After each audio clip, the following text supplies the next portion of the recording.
नमस्कार बंधुरा आज आमी भेंडी और आलू भाजा करब एकसंगे। देखुन आमी किभाबे भाजा करछि। भेंडिटा भाजा करले एकटु लोत लोत भाव हये जाय, सेई भावटाके किभाबे काटाबो सेटा एकटु देखे निन। प्रथमे आमी कड़ाई बसिए दिएछि, कड़ाइये आमी सर्षेर तेल दिए दिलाम। এটা সরষের তেল দিয়ে করলেই বেশি ভালো হয়। খুব একটা তেল দিলাম না, প্রায় 2 চামচের মতন তেল দিয়েছি। এর মধ্যে আমি একটু 5 ফোড়ন সম্বার দিয়ে দিলাম।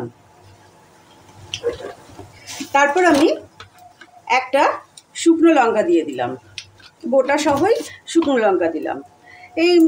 এটা একটু 1 সেকেন্ডের মতন একটু ভাজা ভাজা করে নেব, যাতে এর একটা সুন্দর গন্ধ ওঠে। ভাজার সুন্দর গন্ধ উঠলেই তখন আমরা আলুটাকে দিয়ে দেব। সঙ্গে একটুখানি আমি হলুদ ব্যবহার করলাম। আপনারা তো জানেন সকলেই যে আমি রান্নার প্রথমেই একটু হলুদ ব্যবহার করি। লঙ্কাটা বেশ সুন্দর ভাজা ভাজা হয়ে এসছে। সঙ্গে আমি একটু পেঁয়াজ কুচিয়ে রেখেছিলাম, পেঁয়াজটাকে দিয়ে দিলাম। গ্যাসের আগুনটা কিন্তু মিডিয়াম টু লো আছে। পেঁয়াজটা দেওয়ার পরে আমি আলুগুলো সমস্ত দিয়ে দিলাম। আলুটা একটু ভাজা ভাজা হলেই তখন আমি ভেন্ডিটা দিয়ে দেবো, কারণ ভেন্ডিটা তো নরম, ভেন্ডিটা একটু পরেই ভাজা হয়ে যাবে। আলুটা একটু ভাজা হতে দেরি লাগবে, মানে সেদ্ধ হতে একটু দেরি লাগবে। এটা একটু ভাজা ভাজা হোক, তখন এখন আমরা ঢাকনা দিয়ে একটু ঢেকে দেব। আমাদের আলুটা একটু ভাজা ভাজা হয়ে এসছে। এই সময় আমি এই ভেন্ডিটা যে কেটে রেখেছিলাম, ভেন্ডিটাকে দিয়ে দিলাম। ভেন্ডিটাকে দিয়ে এর মধ্যে আমি লবণ দিয়ে দেব। আর লবণ দিয়ে দিলেই, ভেন্ডিতে লবণ দিয়ে দিলেই কিন্তু ভেন্ডিটা একটু লোত লোত হয়ে যায়। আমি এই সময় লবণ দিয়ে দিলাম। লবণ এই জন্যই তাড়াতাড়ি ব্যবহার করলাম, যাতে ভেন্ডি আর আলু তাড়াতাড়ি সেদ্ধ হয়ে যায়। আর তার সঙ্গে আমি একটুখানি দিয়ে দিলাম লাল লঙ্কার গুঁড়ো, সামান্য একটুখানি লাল লঙ্কার গুঁড়ো দিলাম। আর একটুখানি দিলাম আমি কাশ্মীরি লঙ্কার গুঁড়ো। এখন এটাকে ভাজা করব। ঢাকনা দিয়ে ঢেকে লো টু মিডিয়ামে আছে আমি ভাজা করে নেব। আমি সহজ সরল পদ্ধতিতে সমস্ত রান্না দেখাই।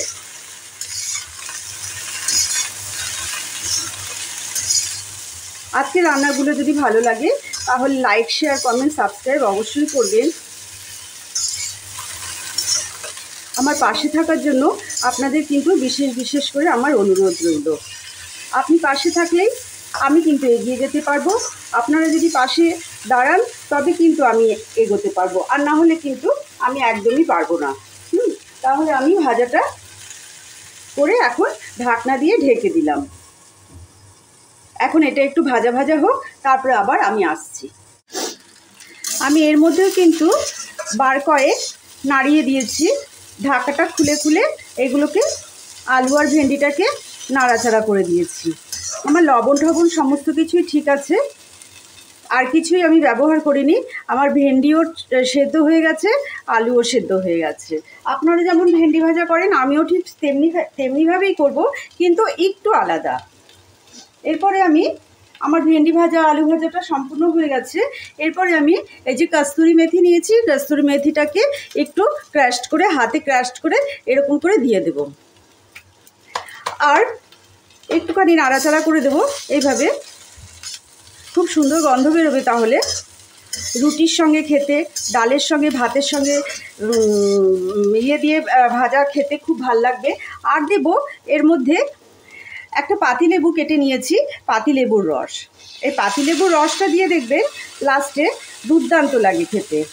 আর এই যে ভেন্ডির যে একটা লোতলোত ভাব থাকে, এই লোতলোত ভাবটা কিন্তু সম্পূর্ণ পরিমাণে চলে যাবে। ভেন্ডি আর আলু যাই সবজি দিয়ে ভাজা করেন না কেন, একদম আলাদা আলাদা হয়ে যাবে।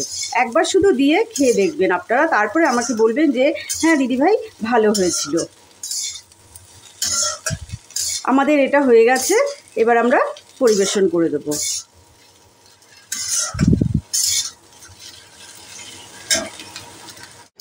আমার রেসিপিটা যদি ভালো লেগে থাকে তাহলে বলবো যে আমার পাশে বেল বাটনটা যাতে অবশ্যই প্রেস করে দেওয়া হয়, তাহলে নোটিফিকেশান সবার আগে আপনাদের কাছে পৌঁছে যাবে।